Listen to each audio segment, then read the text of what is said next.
Hi, guys. Thanks for tuning in to another episode of Nuggets News. Today, I've got a special guest, and that is Paul from Understanding Conspiracy.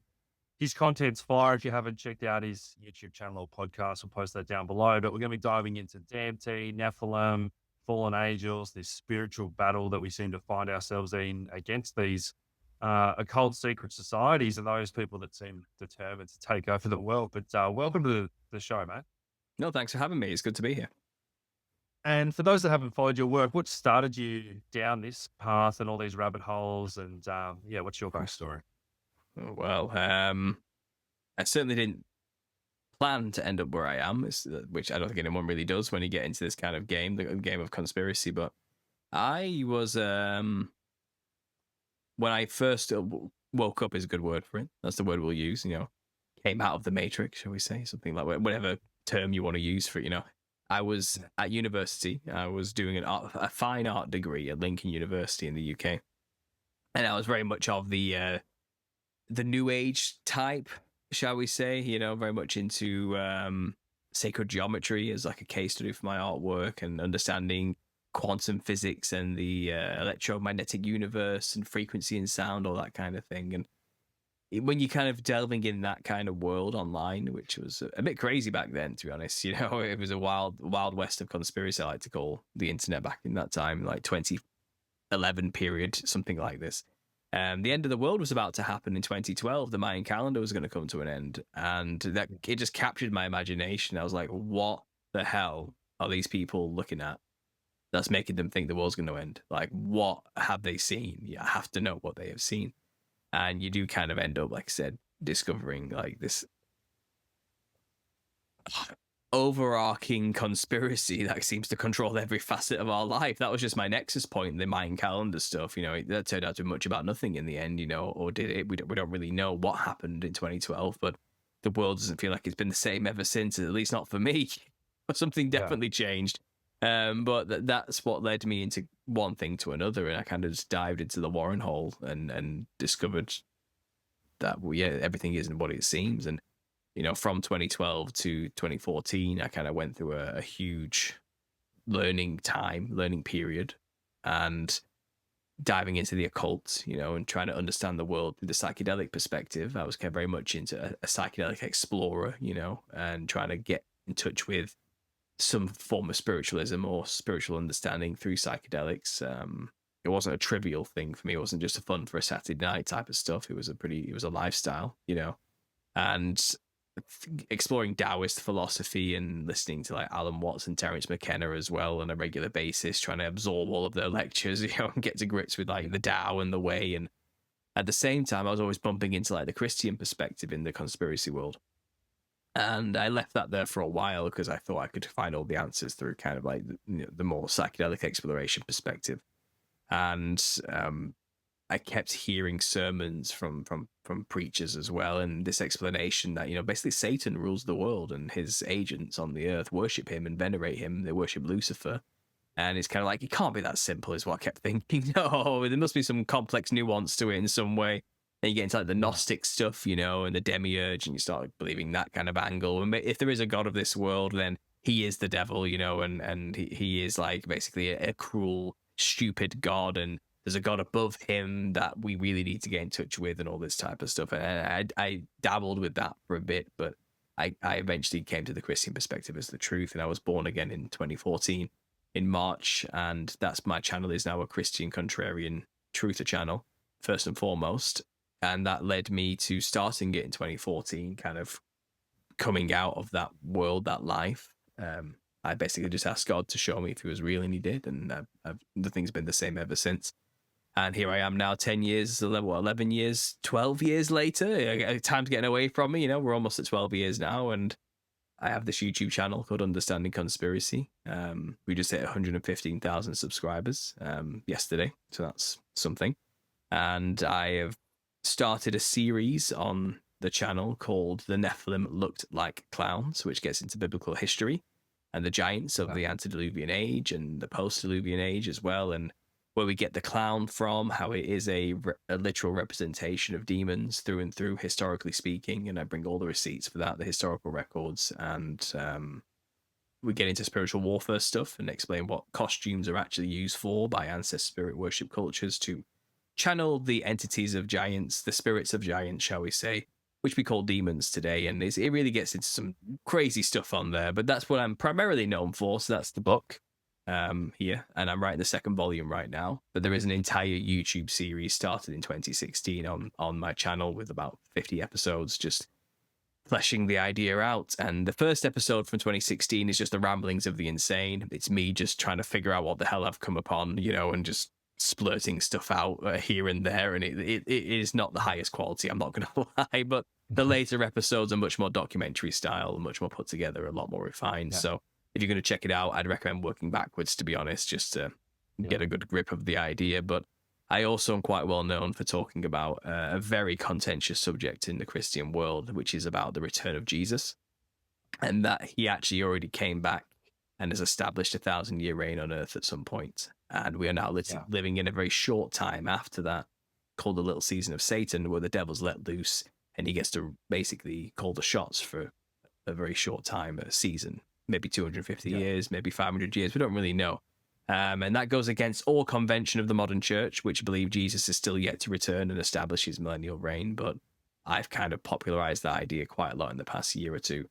So I'm kind of known for a lot of things, but other than that as well, I have my own podcast, The Truth of Therapy Sessions. This is what it looks like, where we talk about the truth of journey, telling loved ones, friends and family, the pitfalls. I have a Tips for Truther series on that on my channel as well, to try and help people navigate that world of waking up and what it means to wake up.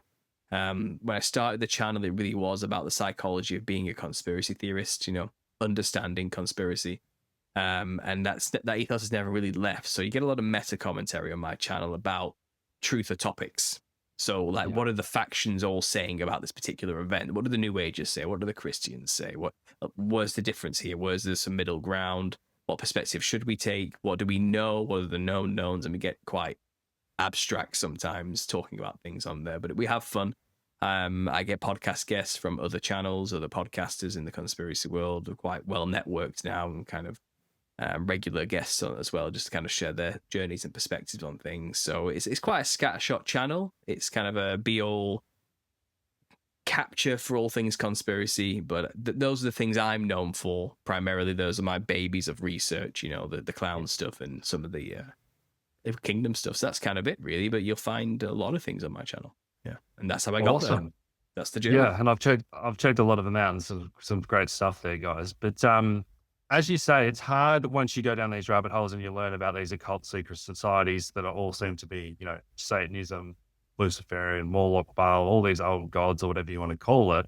That it becomes very clear in a battle of good versus evil. And that turns people towards the light. Now, some people take that path of the more meditation or looking within, and other people we've seen a rise in Christianity, I think, for sure. And then we get into the discussion around, well, what aspects of different religions have been hijacked? The church has got a bad name versus the true teachings of some of these older books. So how do you think about all that when people say, look at the Pope and the Catholic Church versus Christianity and the old teachings of the Bible? What's been corrupted in your mind? How does that all kind of fit together? What's the truest version of it? Yeah. Well, I think it's quite popular in the modern day to have a caricature in your mind of what it is to be a Christian, and I don't think that's through anyone's particular fault. I think it's gamed that way. I think the system is gamed to make you believe being a Christian is Ned Flanders, for example, or being a Catholic, and having a man intercede on your behalf through the confessional booth and flagellating yourself, and making sure you do the correct blood drinking ritual, you know what I mean, and eating the flesh type stuff. And it's kind of, I don't personally believe you need any of that type of relationship with Jesus Christ. I think that's man-made institutional religion. I don't think that has anything to do with true fellowship or ecclesia with fellow believers or followers of the way of Jesus. So I think there's been a lot of corruption to tarnish Jesus' name, to guilt by association with him with the child raping priests of Catholicism, let's say, and I think a lot of that is done by design. I don't think any of these churches really have anything to do with Jesus, really.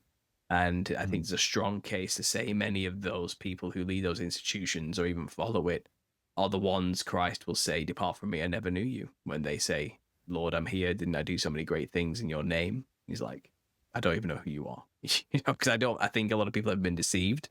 And I think there's lots of good people in these institutions too who really do believe it was necessary to have a relationship with God, that you must have these men there as like an intermediary, representing God on earth, which is literally what the Pope is supposed to be. You don't call any other man father. That's not what you're supposed to do as a Christian, but that's what people do in that institution. But there are plenty of institutions which have a Christian veneer. There's lots of Protestant institutions that from the Reformation that have been created that are equally as foul and reprehensible in my eyes, like the prosperity gospel types out there preaching, money and power, and you got those deliverance types out there, like slapping people and making them shake on the floor, speaking in tongues types. You get the mega churches, which is just gross amounts of money flying around in jets, and you get these just singing praise worship and singing all about blessings and joy. But really, being a Christian is darker and harder than that. It's trials and tribulations and judgment, unfortunately, and it's realizing that we are sinners and we make mistakes and we need a savior, and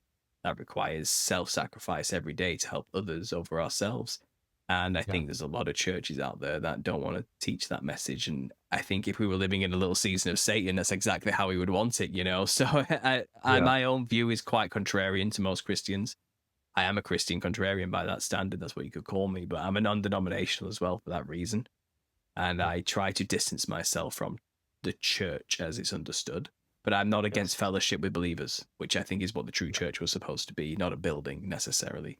Where one or two are gathered in my name, I'm there, is what Jesus said, So I think we can hopefully get people to understand that that's what it truly is. And what I'm looking for is I don't want people to join a religion. I want you to have a personal relationship with God. And that starts by asking, and it doesn't start by walking through some doors in an old building and becoming a member of some system. So that's my take. And I think there has definitely been corruptions when it comes to institutions. I don't think that should take away from what a real relationship with God actually is. Yeah. And the flip side of that is obviously these evil secret societies, many of which want to invert the teachings of Christianity or these rituals they do and that type of thing. So how's that journey for you been discovering? Because one thing that I've learned recently is that whether it's Freemasonry or, Mormonism or even the institutions you just named, they've all been kind of infiltrated, corrupted. A lot of this seems to be on worshipping the old pagan gods or Kabbalah influences or just these kind of dark. Yeah. So how do you think about all those secret societies that have kind of infiltrated everywhere and gained control over so much now? Yeah, well, I think we talk in conspiracy terms about, well, they control the educational institutions, they control the schools and the flow of information. They dictate what our history actually is. It's written by the winners, And we have no problem as conspiracy theorists kind of like believing and understanding that, they probably lied to us about history, But sadly, even a lot of Christians never apply that same logic to, well, they probably lied to you in the seminaries as well about what truly happened and where we are on the timeline and what's going on with Christian history too, That's probably also orchestrated, controlled, and dictated to by these people behind the scenes who have a vested agenda, interest in an agenda to corral and lead even Christians down the wrong path. And I think I kind of figured out that I think that the lie a lot of Christians are being taught by Freemasons who have hijacked these institutions and churches is that, well, Jesus is yet to return and you're going to get raptured. I think we're past all of that. And again, this is a massive contentious subject. I have hours of content on this, and so do many other channels who are part of this community explaining how this is so. It's not simple. I can't just give you a one-line answer to explain it all away. But there's precedence to say that this is probably what's really going on. And the reason why there's so much Freemasonic influence in the church is seemingly spreading the gospel. You can't really fault them on what they're saying, but that one little bit of lie is where you are on the timeline. And their job is to make sure you're still waiting for Christ to return, not that he already did, and that we're in the final season before the judgment, the great white throne judgment, not tribulation. So that seems to be what the point was of why there is so much Freemasonry in churches. And even like Mormonism itself is Freemasonic through and through. I had a guest called Heidi Love on my channel not that long ago. Yeah, we've had Heidi on too. Yeah, she's an ex-Mormon, and her story, like, it's just basically Freemason light. It's the only way to describe it. They have the aprons and the bibs and the same rituals with the hands up and all this type of thing, and walking through the veil, and they've got all the same Freemasonic ritual, just in this brand new crystalline church setting. And it really is a cult through and through, and I think they still believe Jesus is going to return. Do you know what I mean? It's all the same. It doesn't matter which angle it comes from. And I think the role of secret societies, my final ultimate conclusion seems to be, at the moment, their job was to hide the millennial reign of Christ. So they founded a lot of the buildings that were everywhere and claimed ownership of them. But these are actually leftovers from a millennial reign where Christ and his saints ruled for 1,000 years.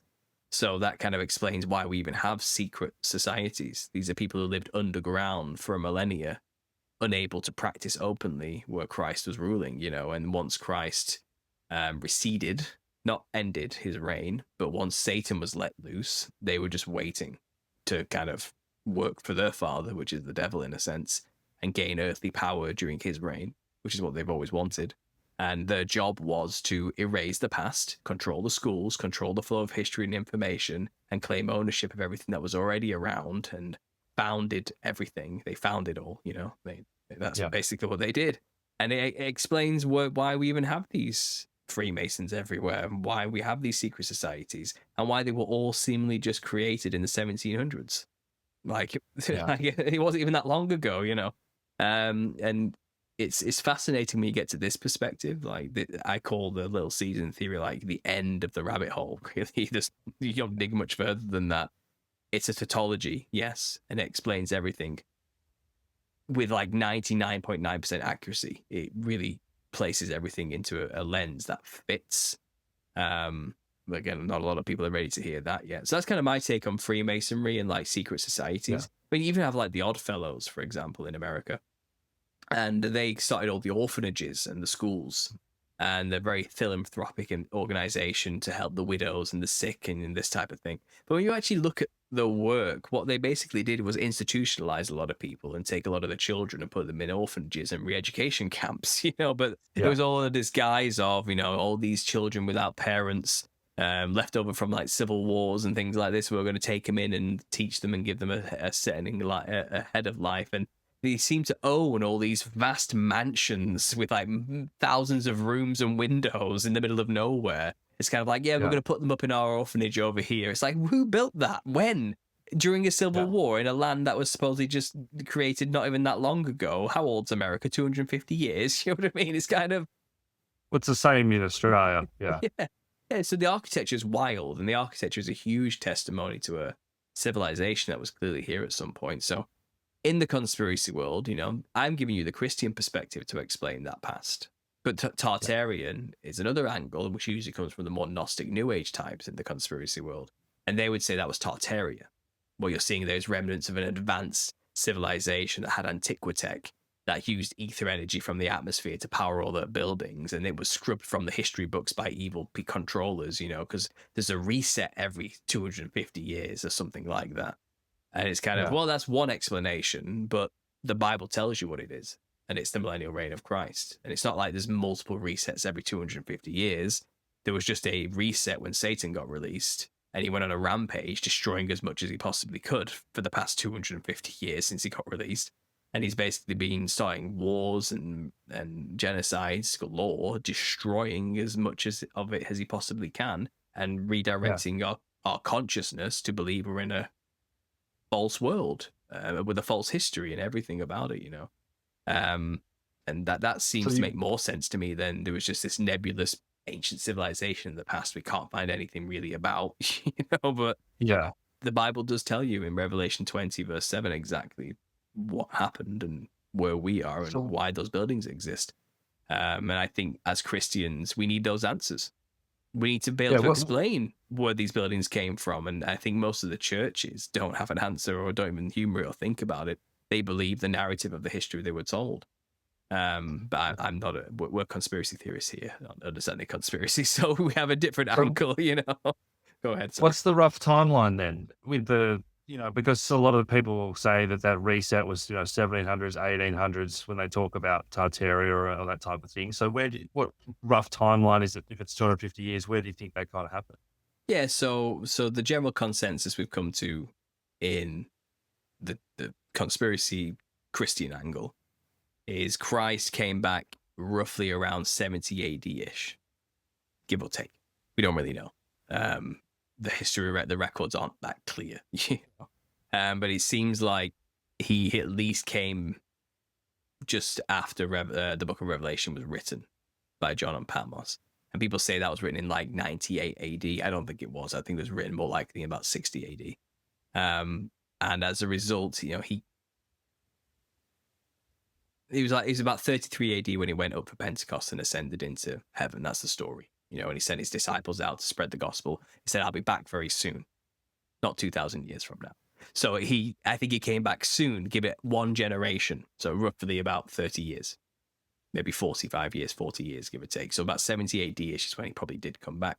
And there's documented evidence to say there was utter destruction during that time. There was the Roman-Jewish War, where Rome, the beast, destroyed Jerusalem and destroyed the Jews who were the harlot that rode the beast and used the power of Rome to subjugate people and even kill Jesus Christ himself, So I think that's where it all came crashing down, and judgment came upon them, and they had the temple destroyed, and there was the abomination of desolation. Then I think the Antichrist was likely Nero. That's my guess, but there's lots of guesses about who the Antichrist was, and it seems like in terms of mark of the beast, there was something called the libellus at the time, where you had to have a piece of paper which gave you permission to buy or sell in Rome. And the only way to get the paper was to sacrifice in the temple to Jupiter, with being witnessed by a Roman centurion or official who would sign the document for you. So there was actually a mark of the beast going around at the same time as well that you needed to buy. And so there's plenty of contenders for that early period. That all did kind of happen in the first century. And then historically speaking, nothing happened after that, as far as we're aware.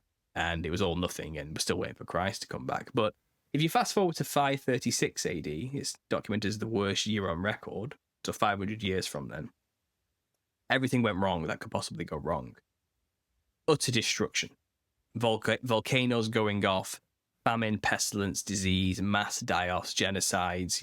People were just pushing bodies into the ocean because they couldn't bury them anymore. There's just too many people dying all at once. People having visions of demons and then a day later dying. Things like this. Grim Reapers knocking on the door comes from this the story, but it was a terrible time.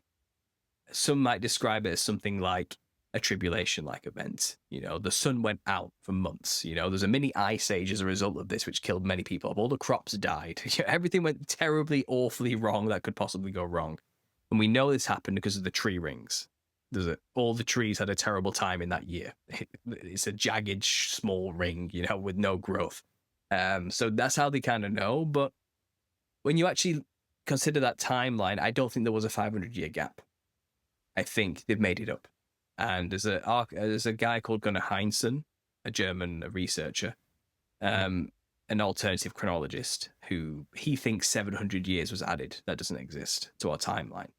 And he thinks there was 3 disasters in the first millennium. There was one in the first century. There's one in the 3rd century. There was one in the 6th century, which I just mentioned to you then. And then there was one in about the 9th century as well.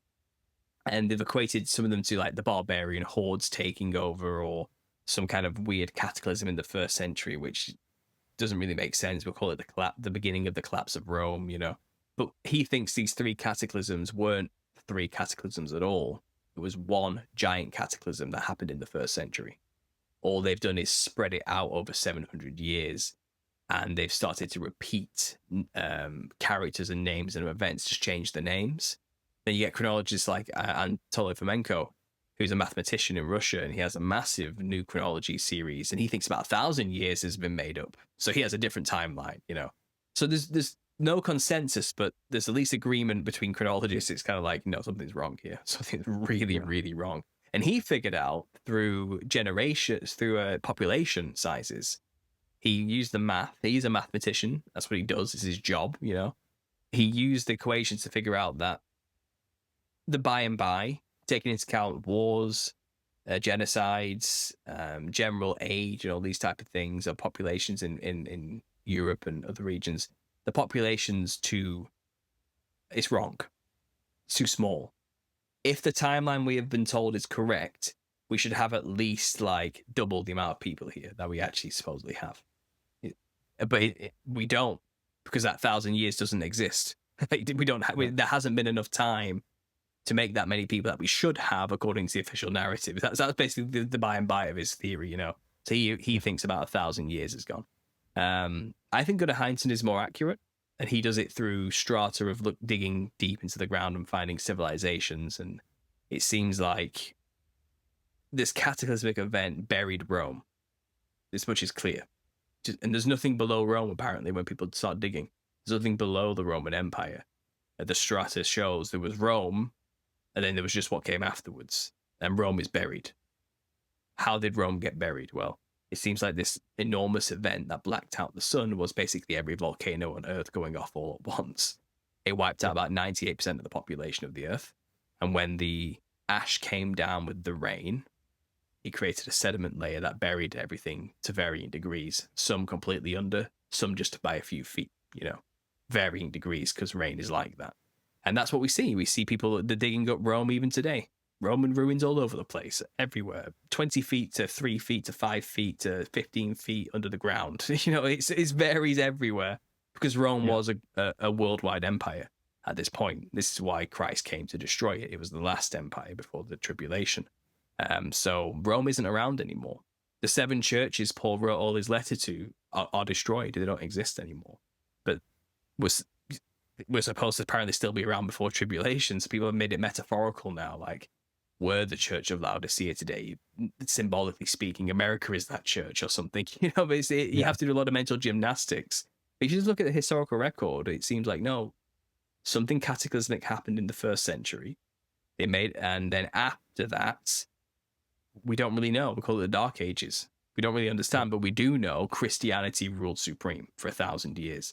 Some people have said even the Byzantine Empire was said to have gone for 1,000 years, you know. But do we really know what that was? We call it the Byzantine Empire now, but I'm starting to think there's been a bit of trickery and mistakes made and lies told about what was really going on during these times, you know. And I don't think we can really trust much of the historical record because it was written by the winners. But what we do have are these beautiful buildings everywhere that came after Rome, which developed into a new style called Gothic architecture, as we call it, which is just beautiful, far surpasses anything. And it's kind of like these people were inspired. Where did they come up with this, you know? And where did they have the manpower or the time or the know-how to build such beautiful buildings? And not only are they just buildings, they're like sound made physical. Like, they are so geometrically perfect and functional in many ways. And they were like healing centers and resonance centers. And, you know, a cathedral is, people say it's like a cathode on a circuit board. Yeah. You know, like they have a function and a purpose in civilization. You have to look at what was supposedly built during the Dark Age, which was a predominant Christian-led age, and it's wonderful. Like, what they made was fantastic. The medieval period was not all that they tell it was. It wasn't terrible at all. Like, I think it was a golden age, and we've been lied to about what that time really meant. And then only when the medieval period ends do they say the Enlightenment period begins, where, you know, science and reason takes over and all this type of thing, and art flourishes, coming out of the ruins of a awful civilization run by backwards Christians who just suppressed freedom of speech and love and joy, and everything was grey and miserable, and they were all whipping themselves or something. It's kind of, I don't think that was the case. I think it was a flourishing time of beauty, and then the Enlightenment period was the beginning of the decay. That was the release of Satan. So you say that's roughly around the 1600s. You know, the 15th, 16th, 17th centuries coming out of that Dark Age period. But realistically, if you take 700 years away, that's not the time at all. It wasn't the 1500s. It was the end of the millennial reign, about 900 to 800. Do you get what I mean? Like, if you go off the real timeline, we're not actually in the year 2025. Just take 700 years off that. We're probably more realistically in about 1325. About 300 and something years after the end of the millennial reign from 70 AD. You know, so even then, like the timing, like 1066, the Battle of Hastings, that would have been the beginning of the Roman-Jewish War. Okay, which is it's just 1,000 years after that. You know what I mean? Like, like if it's 66 AD to like 70 AD was roughly when the Roman Jewish War happened. They add 1,000-year reign on top of that. Suddenly in 1066 is this rebellious war going on. Like, you have to wonder, like, were these events they've dated for us really what they tell us they were? Or was there something else going on? And that's really what we're doing. That's what the work that many channels, like not just mine, have done and are still doing today. It's a whole lot to unpack, but there's so much there to sink your teeth into. And it's good to have a Christian answer finally, you know, and that's what it is. One of the best rabbit holes, Tartaria in the old world, and everything you mentioned as well, the cymatics and the beauty of it all, but the waterways and some of the fountains and how they knew about water and all that type of energy stuff as well as, we've had Guy Anderson on the channel, and we're about to start a bit of a Tartaria Australia series because all that stuff is here as well. But what are your thoughts if we go back further in history about the timeline and how it ties into Nephilim or Anunnaki, fallen angels? How do you think about that timeline when this all started? Yeah, so that's, by the by, that's actually not really necessary to link into the Tartarian stuff because we're talking about a really ancient time here that kind of surpasses all of this. You're talking about a time here like a pre-flood type era. Yeah. And I talk in the book, The Nephilim Were Like Clowns, I have a whole chapter on the flood because I believe it really did happen. It's not just fantasy. And I think every single culture on Earth actually has a story about it. And they have different names and different stylized ways of discussing the Great Deluge. But there was a Great Deluge, absolutely. But what was the world like before this flood? And what does the Bible tell us the reasonings behind all of this? And if you break it down, it gets really, really, really weird. Like very trippy and psychedelic and strange fundamentally. And if I could summarize it, much of this is from the Book of Enoch, which again is highly contentious in Christianity, but I think it's legit. I think it's real. I think First Enoch is a real book of the Bible that's been removed. Talk about editing, and changes being made. I think it's a part of the Ethiopian book, canonized system of books, and the Ethiopian church is one of the oldest churches, in Christianity. So I see no reason to doubt it at all. But the story basically goes that there was a time where angels watched over humanity as protectors, gods with a small g in a sense, and some of them one day took it upon themselves to have sex with human women. That's basically the Bible, and they created giants, which were what we call the Nephilim. Now, there's a lot of nuance to that story. That's a very generalized story. So how I've understood it, and this is how I explain it in the book, and this seems to be what all the narrative combined together is explaining, is that when God first was creating the earth, in that process on day 5 and day 6, he created man and woman. And he said to man and woman, plural, not singular, go forth and multiply and take dominion over the whole earth, including the fowl of the air and the sea of the fish. It's yours. Go. Take care of it. Have dominion. Ownership, caretaker. You are. It's yours. Anything you can desire on the earth is in abundance for you. Control it, basically. And I think man and woman did go forth and take dominion over the whole earth and spread and take control. And I think there was angels watching over those initial humans. Many humans, not just one man, not Adam. Because the next chapter, it says God created Adam, breathed the breath of life into him, after making him from the clay of the earth, and then put him in the garden. Those are two completely different stories. Because Eve wasn't even created till much later after Adam named all the animals. So it's not like the first story where God says he created man and woman, go forth and multiply. Then he created Adam and put him in the Garden of Eden. Different story. Okay, two different narratives. And that's, again, contentious. A lot of people don't like to hear that in Christianity, But it seems like these first peoples were watched over by the watchers, the angels that God had trusted.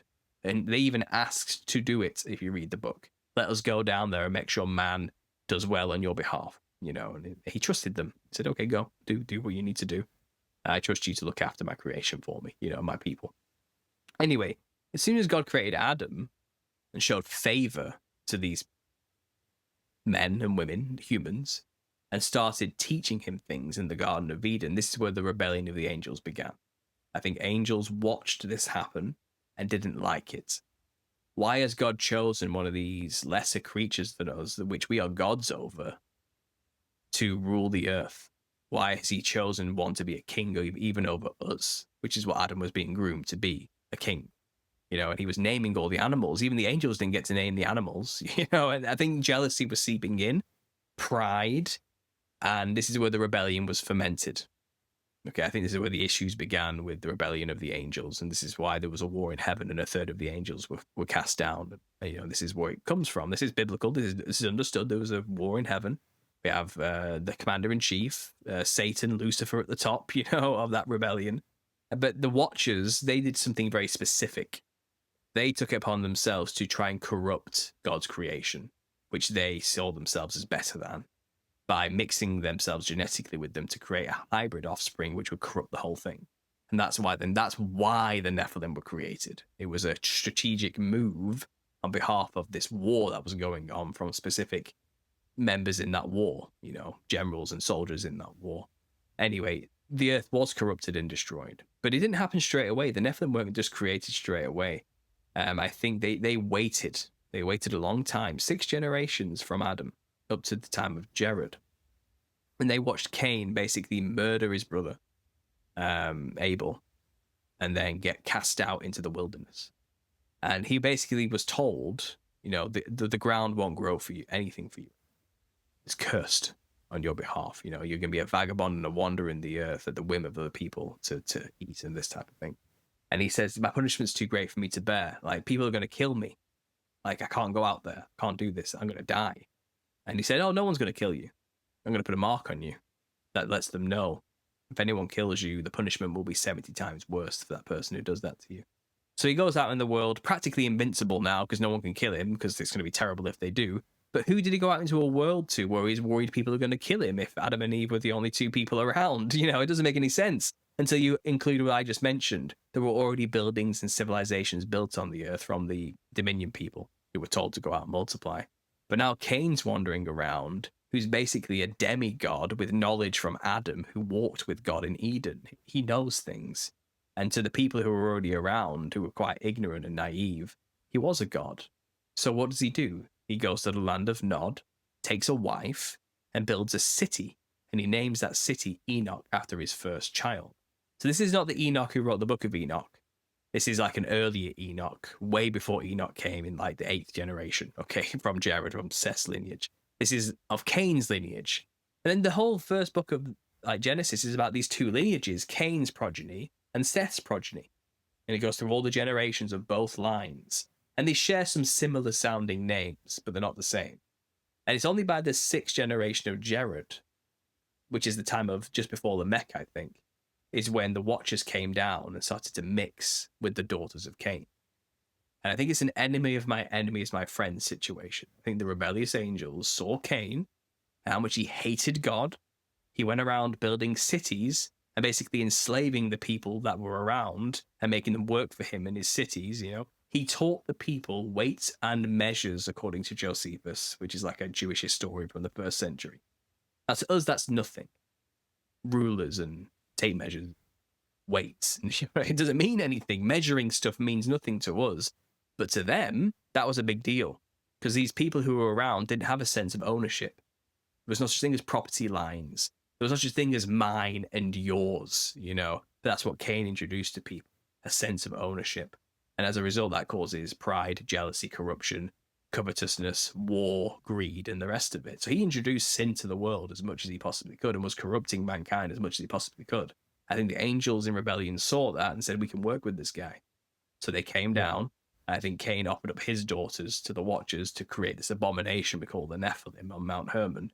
And that's how we ended up with these monsters everywhere, which basically eventually took over the whole earth, corrupted all of mankind, had people worshipping them as gods, or if not worshipping the giants as gods, worshipping the many angels as gods, like pantheons, of gods. And they were like the priest class to intercede on behalf of the heavenly gods. And God himself, the real creator, no one was worshipping him. They were either worshipping the creation, which is the sun, the literal sun in the sky, or the moon, or worshipping these false gods, which were the Nephilim, or the pantheons of rebellious angels. And mankind was corrupt. They were killing each other, murdering each other. It was horrible. You know, there was giants walking around eating people. The book even says that once the giants got so big, humans couldn't sustain them anymore. Like grains of the field and stuff was not enough. So they started just eating people and each other.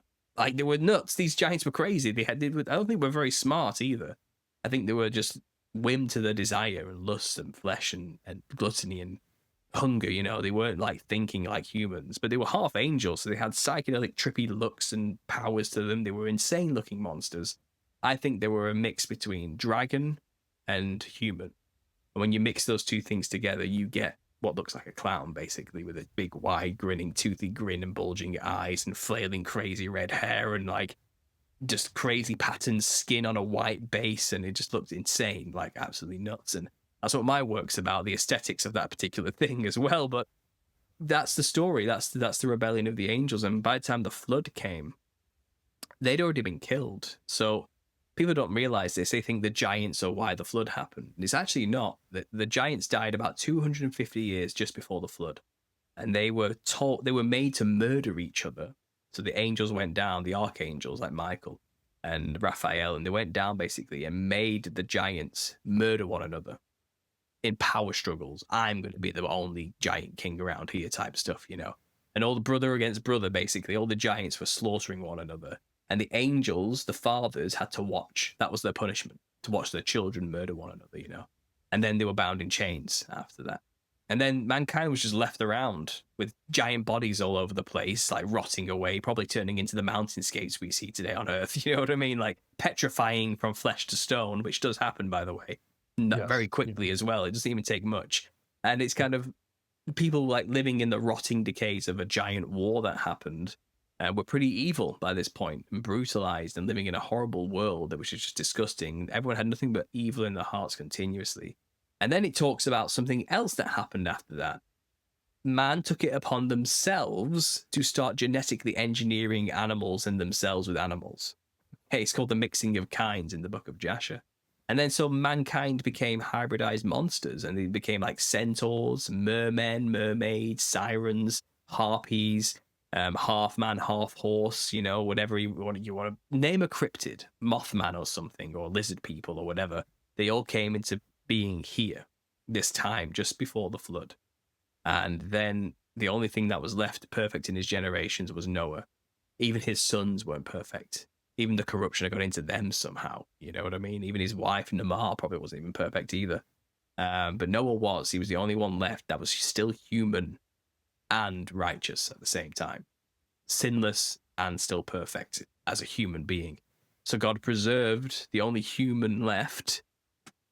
And, sorry. Can you still hear me? You're right. Yeah, Still yeah, here. Yeah, sorry, Maya. I know what happened here. I know what happened. I'll fix this. But yeah, he was the only human left. So yeah, God basically brought him back after the flood and said, right, go repopulate and sort it out. I've dealt with the corruption on the earth. The giants are gone, you know, and I preserved what I intended mankind to actually be. But they were almost gone there for a second. You know, you almost lost them all, basically. And that's the story of the antediluvian age and where giants come from. And so they actually had quite a short time. But it seems like if you read the early books of the Bible after that, they came back somehow.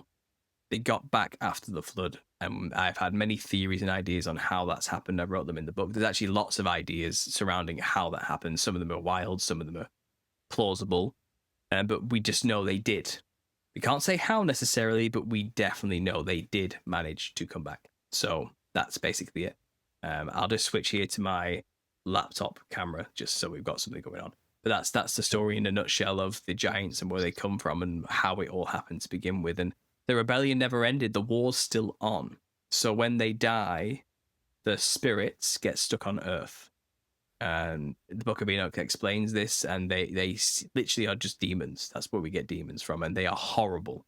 And the only thing they want to do is get a body, basically. And you very much believe that's how these royal families, these bloodlines, lineages have kept control and power and this knowledge all the way through. And they perform these rituals to allow these Nephilim or demons, whatever we want to call them, to inhabit these bodies of the leaders at the top, or how do you think about that? Yeah, it's a bit of everything. It's a bit of this, a bit of that. A lot of them think they're actually descendants of the Nephilim that came after the flood. They have the blood in them. This is like a divine right to rule situation. They have literally angel blood in them somewhere down the line, so that makes them like better than humans. But the truth is, I don't think that's really the case, to be honest. I think they're just as human as us these days. But I think there is a case for they are fully in like cahoots with the demons and let themselves be possessed a lot and used by demons. And as a result, it's like a power transaction. They get something in return: money, fame, power, whatever they want. Whatever they want, they can have, as long as they get to be used as a vessel for the agenda of the war that's still going on. So I would say the secret societies, these power bloodline families that have these influence and control on the earth and the physical realm, are like foot soldiers in the war, really. They are disposable. They're like cannon fodder, really, in the hierarchy of everything. And in the spirit realm, their equals are probably the Nephilim, disembodied spirits, and they work together with the secret societies to forward the agenda of the angels above them, the generals above them, But the master in chief of the whole army is Lucifer, is Satan himself. And it's you have to think about this as war. There's the strategies at play, and there's hierarchy and rules at play. And they are quite legalistic too. Like the devil is very legalistic. Like he won't break God's law, but he'll get you to do it. That's how it works, So he can say, I never broke any of the laws. I never did anything wrong, That's how he can't pull the wool over God's eyes, though. He's not dumb, so it's I don't think it's gonna fly in the end. But like that's how he plays it. He plays it so he's blameless. Like, but look what your creation did. It's like the accuser, look at what they did, just given the means. It didn't take much, did it? It's like that's how he plays the game, But the demons themselves, they don't really care much for rules or laws. Again, I think they're just out for themselves now. They just anything in any way to get back into a body is all they care about. Because without a body, they're pretty much in hell. They're stuck on earth, disembodied. They have no mouth. No stomach, no tongue, no eyes, no ears, no nose. They're not embodied. They have no means to feel or sense or experience anything anymore. But they're desperate too. They still hunger, they still thirst, they still have desires and wants and needs, but they can't satiate them. So if they can find a body that'll let them in, they'll use that body's senses, hands, eyes, ears, nose, tongue, mouth, everything, to taste and smell and see and touch things again. And that's the deal. That's why people reach out to demons. It's like, I'll let you in my body. I'll drink blood or have sex or smoke whatever or do whatever, so you can feel it. But I want something in return. That's the deal. And this is what tribes in like Africa do. This is what like Haitian Vodou tribes are doing even in modern days, which is a strange blend of Freemasonry mixed with Vodou African ancestor spirit worship, It's like, it's a well understood practice actually in most places on the earth, especially in isolated tribes. They do this all the time. It's just in the West we don't believe demons exist, so it doesn't work like that there. Yeah, but the occults, the hidden secret societies, they know it does, and that's what they're doing too. It's their way of doing it. And the costume of a clown, I've discovered, is actually the same costume worn by these ancestor spirit worship tribes when they want to mirror something in the spirit realm to beckon it into their body. It's like a key to it. Yeah. Let's get into the clowns and the Nephilims and all that. And I think Joe Rogan probably popularized this a bit, talking about jesters and DMT entities. And I think we've both done DMT several times. And I know that I've seen those type entities, whatever you want to call them. But how was your journey of doing that? And did you know this at the time when you saw these entities? And I know you've changed your opinion on what they are now and everything. So talk about all that. It's a strange one for me, because throughout all my time doing psychedelics, so like LSD, microdosing LSD daily, trying to get some psilocybin mushrooms as well, experimenting with more like man-made psychedelics like 2CI and these really weird obscure ones as well. I did quite a few salvia trips prior to starting on the regular the more tabs and acid and stuff. And eventually I got to DMT level, and I did that about 3 times.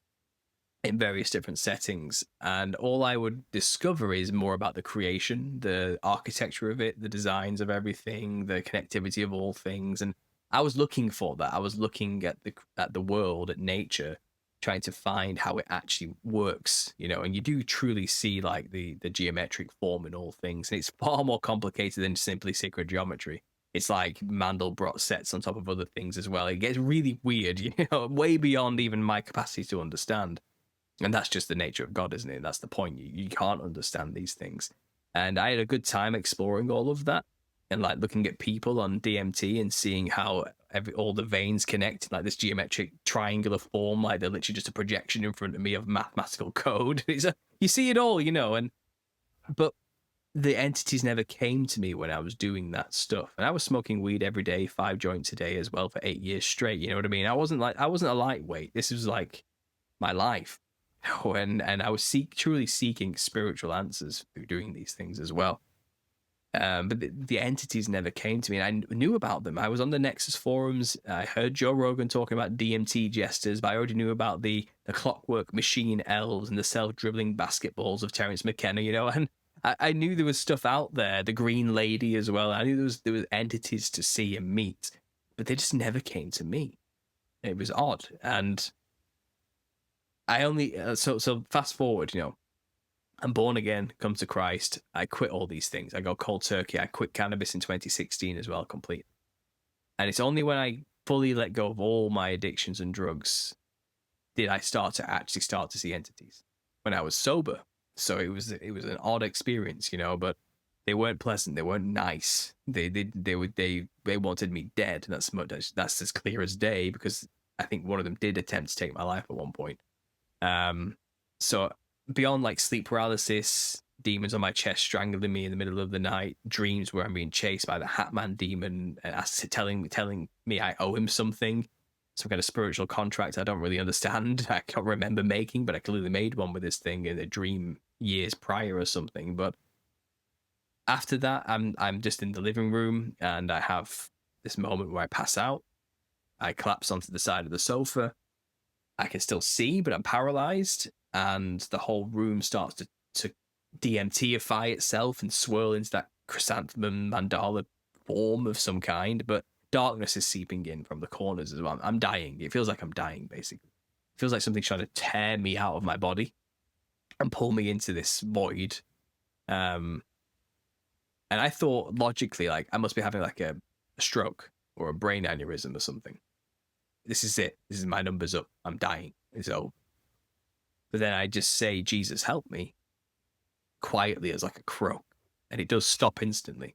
And I get up and I'm like sweating and panting, you know, and it's a horrible experience. But, you know, that moment was like a huge faith solidifier for me as like someone who was just discovering what it means to have a relationship with Christ. This is when I truly learned about the spiritual warfare stuff, which is why I focus on it so much now.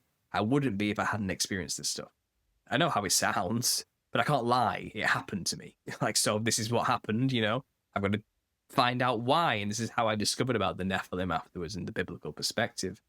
And there was another moment where I had a DMT flashback during this like period, this 2-year period from 14 to 16, when I was sober. And I went back to the DMT realm. And this is when I finally saw one of these jesters.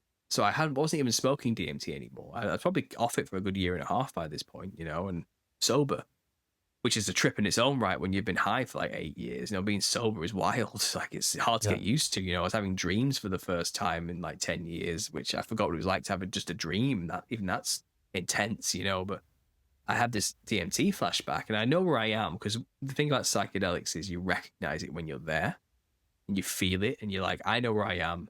I'm familiar with this place. I've been here 1 million times in my life. I understand this place. But when you're off it, you can't describe it. You can't hold on to it. It's like sand through the fingers. It's like you forget, like a dream, you know. But when you're there, it's like, oh, yeah, here I am. I know what's going on. You're very familiar. It's a familiar place. So I knew where I was. But this time, I'm in front of me is like a giant jester. But it's not a jester like with silly bells on the end of the hat, you know what I mean, wearing like a leotard or something.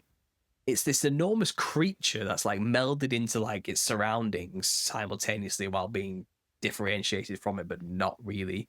It's like a part of the background while being the wall in front of it. It's really odd. But I'm looking up at it, so it's a giant. That much is clear. It's a giant, you know. And it's made up of black and white lines, like a snake, all the way up, you know. It had this massive grin, and it was looking down at me with these huge eyes, this massive purple-lipped smile. And its head was like shaped like jester horns, but its skull was shaped like that. It wasn't wearing a hat. You know what I mean? Like that was its body. And I'm looking up at this thing for like 10 seconds, and then I'm back. And I didn't know what to do with that. I was like well, I can't tell anyone about this. They'll think I'm crazy type of situation. I'll just keep that to myself for a while. But I drew it. I did draw this thing, and you can find it on the early videos, the drawing I did of this thing. It's the first thing you do when you have that kind of experience. You have to just get it down, you know. And that stuck with me for a long time. And I kind of put a lot of things together through these experiences in this time to understand, well, I have learned that the disembodied spirits of the Nephilim are trapped on Earth. But I also keep hearing about people seeing jesters when they do DMT.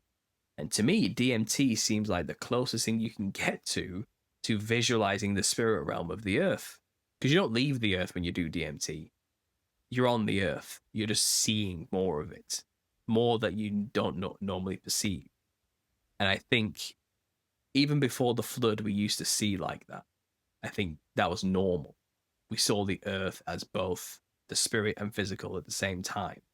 There was no differentiation. And as someone in Australia, I think you can understand this as the dreaming. This ancient time where the people and the spirit realm was one. And it was like a wavy, odd experience for everybody involved, but it was normal, and that's just the way it was, you know? I think that's pre-flood world we're talking there. And I think after the flood, I think God limited our perception. And people would say, well, that's because he's a cruel, evil prison keeper who wants to keep us down. It's like, no, the earth is infested with parasitical demons that want to corrupt you and torment you and communicate with you and lead you astray. I think it was a mercy. I think he limited our perception to the physical only, so we can't communicate with the demons that are now here. The demon problem, you know. And the only reason that my theorize this is the case is because after the flood, God said to Noah, I'm going to put a rainbow in the sky as a sign of my covenant to you that I won't flood the earth again. The next one's by fire, you know, but never mind that. He won't flood the earth again. That's what he says, basically. And a rainbow is that sign. That implies there were not rainbows before this. It's like a new thing. Like a brand new thing, a rainbow. Who's ever seen such a thing?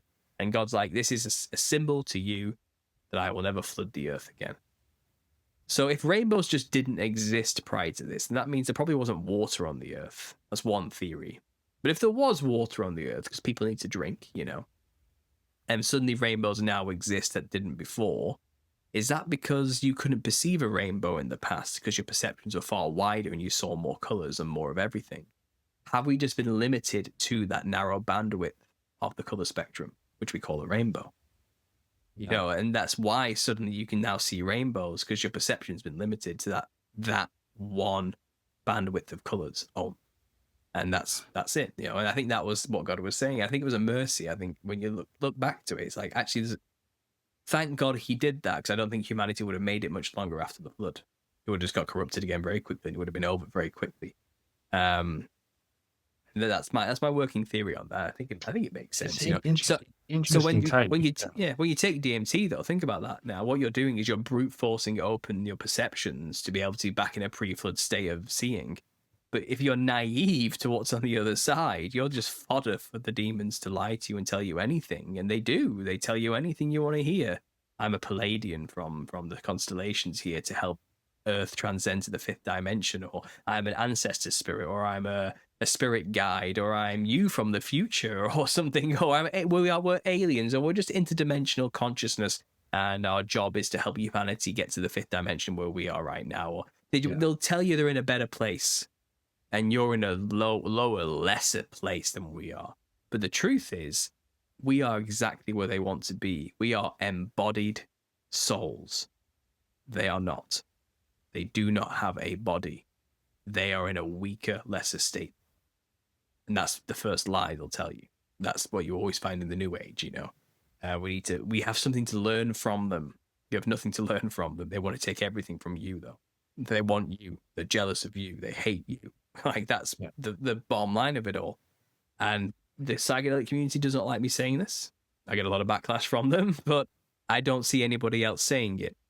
I think it's naive to assume benevolence just because they look psychedelic. And even Terence McKenna said, do not give in to astonishment, But I think that's the game we're up against. And I think that's the issue with the psychedelic community today. It's naivety, unfortunately. I completely agree that you're definitely opening yourself up. And that's when they talk about set and setting, or, people doing it in nature, or doing it with people that are very experienced, that can look after you.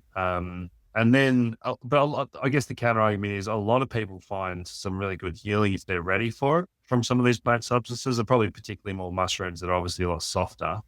And, if you believe in God and creation and, eating a mushroom from the earth, like can't be too bad for you type of thing. So, well, this is the thing. I don't think it's inherently evil. I think it is normal. Like I said, I think it was actually the normal state of man at one point to perceive the spirit realm and be in touch with those type of things.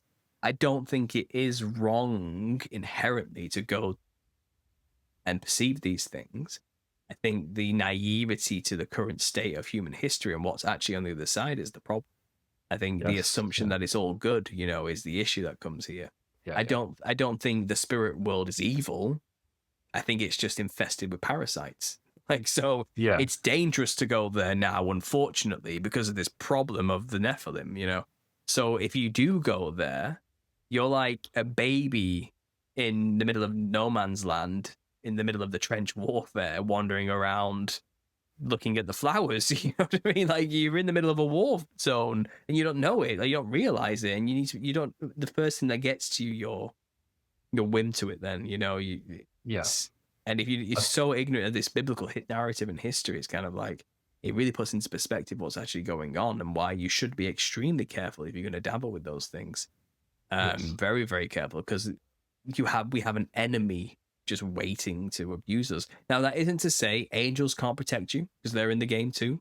There is a good side to the war, so God is in control. It's possible he can protect you in some circumstances, but I would be very weary of anybody telling you like the setting and the mood you're in is going to change anything realistically. And this is another point I would counter to that is, look, demons would rather you didn't believe they exist. They would rather not reveal themselves to you if that keeps you trapped in your own delusions that you are a god or something like that, that goes against God itself, the creator. They'll happily never reveal themselves to you as long as you maintain the belief that God isn't real and it's all just a consciousness, man, or something like that, But as soon as and I did believe that as soon as I went to Christ, what happened to me? They tried to kill me. They were very real then, and they had no issues with trying to get rid of me and revealing themselves to me then, because it's by the Bible. They already knows we're here. There's nothing we can do now. I'd rather, and I think it was more of a, if we can't have him, nobody can. Because up until that point, I was a hedonistic psychopath, like narcissist who was out for myself. I was probably the perfect vessel for them to be using and looshing energy off for so many years. But as soon as I cut them off and fasted and stopped taking the drugs and gave myself over to Christ, I think they were angry. They were like, we just lost a source here of sustenance, of pleasure. Like, we've just lost it. So let's kill him before he really understands what's going on, and gets fully saved by Christ, and filled with the Holy Spirit type of stuff. They lost. I think they lost. And it's only in hindsight do I now know why I never saw any entities when I was in the thick of it. And that's just for me personally. Some people are in the thick of it. They know what they want, and they need the entities to maintain the lie and the illusions that they're under. So they'll reveal themselves to some, not to others. And I think it's a game. I think they've been there for thousands of years. I think they're smarter than us now. I think they know what they're doing. And like any addict, to do anything they can to maintain their supply, and they'll do what it takes, I want to get into what you touched on before with dream time, and how that maybe our senses have been narrowed. And you brought up, interestingly, maybe that was tweaked by God. I kind of wonder, with the war on perception now, is that just the same game though, by the the bad guys in control with fluoride, poisoning our air, water, food, minds, to dumb us down and reduce our perception. And then the next phase is what we're going into is merging with technology and AI, where at that point, God knows what they can make our perceptions and thoughts. And how do you think it all ties together, and where do you think we're going with AI? Well, AI is interesting, but it's actually pretty rudimentary and dumb when you actually put it into practical use. I've theorized along with transhumanism. I've listened to the Ray Kurzweil for years. I understand what they're after. They want to live forever, basically. And they want to be able to transfer consciousness into a machine to do that. Okay. So I think all these technologies work in tandem. I think the transhumanists have the ideology. Okay. Live forever through a machine, and how we're going to navigate a new world where we live for eternity as immortals. It would merge with technology. The singularity, they call that. Okay. But then at the same time, you need bodies. Right, so you need a robot. You need a vessel that doesn't decay. So I think robotics are advancing rapidly in the humanoid category because they need a vessel for sensory experience. So how are you going to touch, feel, and experience the world around you as if you're just consciousness now that's been transferred into a chip or something, So you need a body. You need to embody that consciousness. So you've got many tech companies building there's like a race who can do it first, but it's getting better and better with each iteration, and getting more versatile, more tactile, and who's to say a lot of the videos they show us aren't even AI themselves. We don't really know how far they actually are along with that kind of technology. But they're working on it, And then I think AI is the brain that they're working on to put into that vessel, the robot, that can house consciousness. So what's going to house the consciousness? How are you going to transfer something as complex as all the neurons of a human brain and the personality it holds, the soul it holds, the spirit? How are you going to move that from one vessel into another? The vessel you're moving it into has to be equally, if not more so complex as the brain itself, the human biological vessel that we live in. That's no easy task. Now, synthetic biology you could probably create. And I think they're working on that, developing synthetic biomass in some way, and they might be able to recreate a human brain quite well, very perfectly, but how do you get it to think or have the ability to house consciousness? Well, probably some kind of processing power through artificial intelligence, which are neural networks. It's kind of machine learning, machine thinking. It's a thinking version or a mechanical version of the mechanisms of thought. That's what AI actually is practicing and trying to master. You merge all those things together, biotech with robotics, with AI, you might be able to create a vessel that is basically a blank slate with a brain that has the capacity to house consciousness. That's what they're all trying to build. That's the agenda, fueled by the billionaire tech companies who really want to live forever, Ray Kurzweil is doing everything he can to live long enough to see this moment happen, and he thinks it's going to happen in 2030 or something, or very soon. He's very optimistic. They're going to get there. So I think that's all it is. I think what we're seeing with AI is where we ourselves are contributing towards training a brain, a virtual brain in some way, something that can house the complexities of a human being and its consciousness. I think the joke's on them, though. I think no human being is ever going to transfer their consciousness into a machine. I think that's the lie. I think it's all a lie. The promise, the carrot being dangled in front of the donkey, you will be as gods, you will live forever, just eat as the fruit of knowledge of good and evil, and you can build that vessel that you can put your consciousness into and live forever. You'll be like a god on earth. That's the first lie the serpent told Adam and Eve in the garden. The very first lie. I think it is a lie. I don't think you can transfer consciousness. I think God made you a living soul, and he breathed that soul into the body, which is your body, which was lovingly and fearfully made by God. And nothing else can house it because there's nothing else like you out there. You are a soul and body at the same time. They're not actually separate from one another. It's not like the New Agers think, where it's like our body is a prison for the soul, and we need to free the soul from the prison so it can be our true selves, because we're all just consciousness and we're all one consciousness collectively or something. It's bullshit. You cannot have a consciousness without a body. They're one in the same thing. They are one system. They're inseparable. Okay, that's how God made it. Okay, you are an embodied soul. There's nothing else to it. You're not a soul in a body. That's not how it works. And the body's one thing and the soul's another. It doesn't That's a lie again. So this belief that we can transfer our soul in just another vessel, like a sleeve, as they call them in Altered Carbon, that TV show, and Yeah. that's a myth, that's a fantasy that doesn't actually exist. But I think these tech billionaires really believe that that's the case. They are in the Gnosticism lie, the New Age thought, the consciousness thought lie. They think that's true because they've rejected God. Is the way it really works. They're going to try and do it without him. But the demons who have facilitated this, who have taught mankind the knowledge to do these things, you're building a body for them. That's the bait and switch. You're building their new bodies that they're desperate for so they can get back onto the earth and do what they used to do before the flood. So I think that's the ultimate long con at play here. Like, mankind is building the very things that are going to enslave them, thinking it's for them, thinking they get to have it. No. Once you've mastered it and you have factories and warehouses just full of these blank robot bodies with brains capable of housing consciousness, it's not you who gets to transfer into them. They'll very quickly get filled with this parasite, this army of parasites that are just waiting to fill them. They're just waiting on the sidelines. I agree. And that's it. That's my long-term vision of how that's all going to play out. Maybe I'm wrong. Maybe I'm just some schizo crazy person just smashing a bunch of stuff together.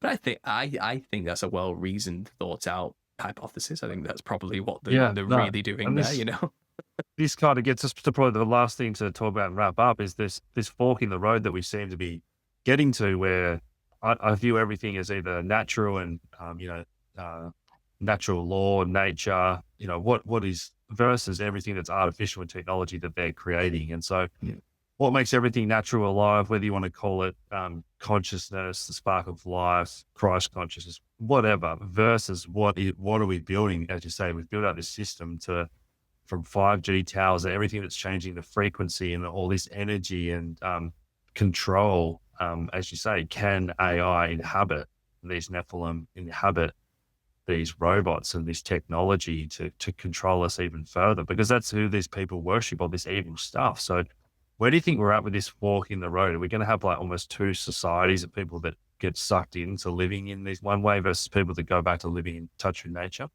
Well, I think man makes plans and God laughs. I think much of the agendas at play will never see the finality. I don't think they're ever going to make it as far as they want to go with these things. I mean, you're already seeing now a lot of companies who fired a lot of staff and replaced them with AI are reversing that decision now, because AI success rate is actually abysmal. They're only correct like 70 to 80% of the time.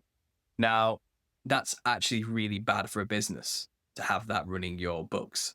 To have that doing your paperwork and your receipts and everything and all the stuff you used to have a person in an office doing.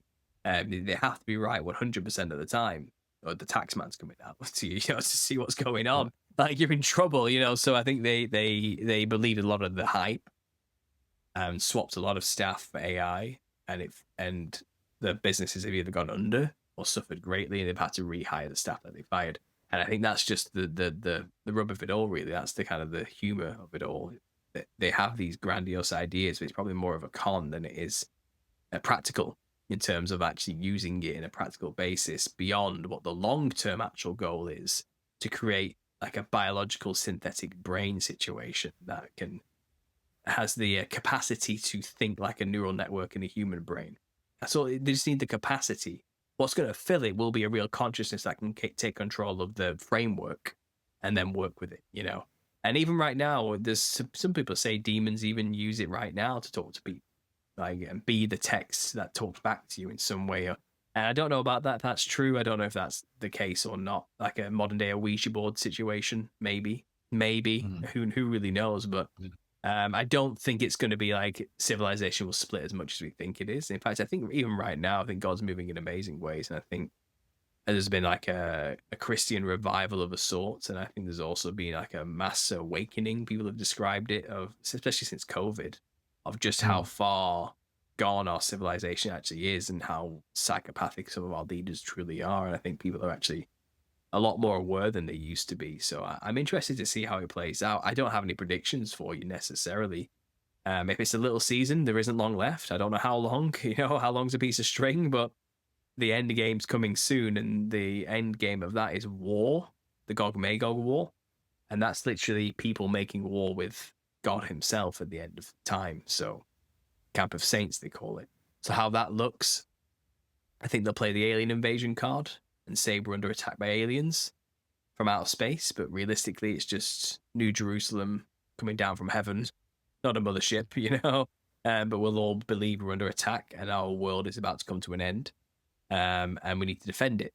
Because I think we may see in the next maybe 10 to 20 years, it'll seem like all the bad people have been defeated. Those evil liberals out there are no longer in control, and the good old-fashioned traditionalist Christian conservative right has got more of a control once more, and the taxes are lower than ever, technology is more advanced than ever, everyone gets a house now, and everything's perfect. I reckon we're going to start getting more of that kind of world coming into fruition, like a huge pendulum swing away from the 1984 style Brave New World hybridized drugs and I don't know what you call it, full control mechanisms going the other way. It's back to freedom again. And it's going to seem like we have a victory. I think this is Satan's plan to give us a golden age, like the millennial reign. But it won't last for 1,000 years. I think it's going to get cut very short. And everyone's going to have something to fight for. They're going to want to cling on to this wonderful world that they've been hoping for so long, living under such misery out of the 20th century, you know what I mean, to the 21st century. It's kind of, finally, mankind has made it to a state of perfection. That's wonderful. And now aliens have turned up and they want to take it all away from us. Well, that's actually Jesus Christ returning for the final Gog-Magog war. And everyone's been convinced to go make war with him to defend what they've just gained, But the truth is, the kingdom of heaven far surpasses anything that can be made on this earth by Satan. But we are going to be in a state where we have like a new world religion for this new world order where we are all God, we are all collectively consciousness God together, and we control our own evolution collectively, through our own decisions. There is no outside God beyond our own consciousness, that type of stuff, which all coincides and tracks with everything we've been researching and talking about today. So I think we're going to see something wonderful. It's going to seem perfect, but it's not. It's going to be the final lie in preparation for that end time war, where everyone's going to be convinced to make war with God, basically. And that's going to look weird. It's not going to look like anything we can describe. It's not going to look at any movie you can watch. It's going to be psychedelic, man. It's going to be crazy. The heavens are going to open up like a scroll. It's going to be like maybe everyone gets the vision back all at once and we see the spirit realm. It's going to be something crazy happen, beyond comprehension, I imagine, how it's all going to culminate. But this is all just speculation. Who really knows? There's many agendas at play, many agendas. Well, it has been crazy times already. If people don't think the world's already getting crazy, we've now got volcanoes erupting for the first time in thousands of years and all that stuff we saw last week. So I think we are in for wild times ahead. But if you know all this stuff, I think it's almost enjoyable. You can sit back and watch and just do your own thing, really. But thought-provoking chat. I'm sure people have loved that. I'll put all the links to follow your work down below. But any final thoughts for people at home? No, look, no fear with any of this stuff. I know some of the things I say might sound a bit like, what do we do? What are we supposed to do in the space of all that? Well, truly, just get right with God and no fear at the end of the day. Our kingdom is not of this world. His kingdom is not of this world. And as long as you believe in Jesus Christ, that he died and rose again for your sins, then when it comes to that final judgment I talked about after that war, he'll only see his spotless and blameless son and not the wretched sinner you actually know you are, and you'll get access to the kingdom and the new heaven and earth at the end of all of this. And that it truly is the Christian hope. And you don't have to know, but you can know. I think the little season research will really help you understand that this is real. This is actually what the long-term plan is. And all the things I've said, the conspiracies I've talked about, they're real. You can go find them. That's really happening. And I think you can gain some real peace of mind if you get to know Jesus Christ and the Father in heaven. I think it can really help you get through that. That's all I can say. I can't end it on anything else.